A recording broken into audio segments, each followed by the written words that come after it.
Vadodara Baroda cricket એસોસિએશનની એજીએમમાં બબાલ થઈ. સત્યમેવ જયતે ગ્રુપે એજીએમમાં હોબાળો કર્યો.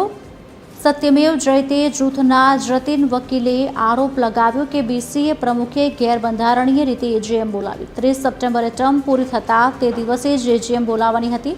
બીસીએની ચૂંટણી ક્યારે કરશો તે સવાલ એજીએમમાં ઉઠ્યો હતો.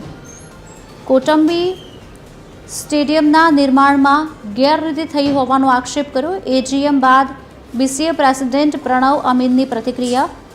વિરોધી જૂથના આક્ષેપ પાયાવિહોણા અને પોતાના અસ્તિત્વને ટકાવી રાખવાના પ્રયાસ છે. બીસીએમાં તમામ પ્રકારનો વહીવટ ચોખ્ખું છે. કોટંબી સ્ટેડિયમના નિર્માણમાં ક્યાંય કંઈ ખોટું થયું નથી.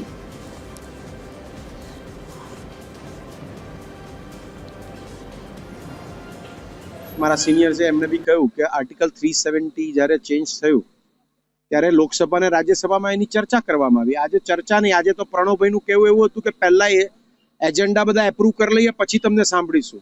તો પછી તો સાંભળવાનો કોઈ મતલબ જ નથી. એટલે એક સાઈડ એક તરફી ફક્ત પોતાનું ધાર્યું કરવા માટે હાલનું આ એજીએમ કરવામાં આવી છે. હું એને બિલકુલ ગેરબંધારણીય ગેરકાયદેસર ગણું છું અને અમે સુપ્રીમ કોર્ટમાં અથવા હુકુમત ધરાવતી અદાલતમાં એના વિશે સ્પષ્ટ કહીશું કે આજે જે એજીએમના જે વિડીયો છે, વિડીયો ફૂટેજ જોવામાં આવે કે એ લોકોએ શું કર્યું મેમ્બર સાથે, એ બહુ સ્પષ્ટ થશે. અતિ પ્રતિષ્ઠિત ગણાતી બરોડા ક્રિકેટ એસોસિએશનની એજીએમ આજે મળી હતી. એજીએમ તોફાની બનવાના એંધાણ હતા, એવું થયું પણ છે. પરંતુ એજીએમ ખૂબ ટૂંકા સમયમાં આટોપી પણ લેવાય છે. તમામ જે પ્રશ્નો હતા તેના પર ચર્ચા થયા બાદ તેના પર નિર્ણય લેવાયો છે.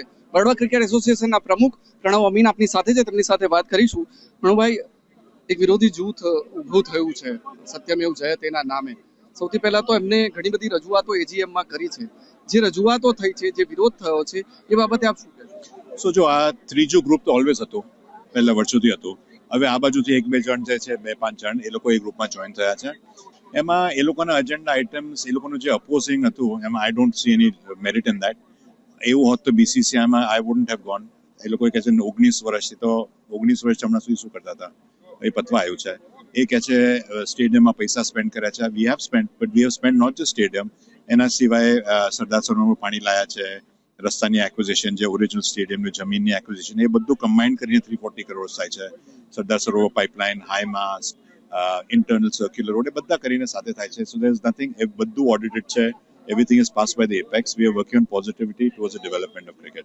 તમે કીધું કે ઓડિટેડ જ છે બધું, પણ એમનો આક્ષેપ એવો છે કે સ્ટેડિયમ બનાવવા માટે ભ્રષ્ટાચાર થયો છે, કૌભાંડ થયું છે. ઘણા બધા ઇશ્યુઝ હજી પણ સ્ટેડિયમમાં છે. એ કશા ઇશ્યુઝ નથી.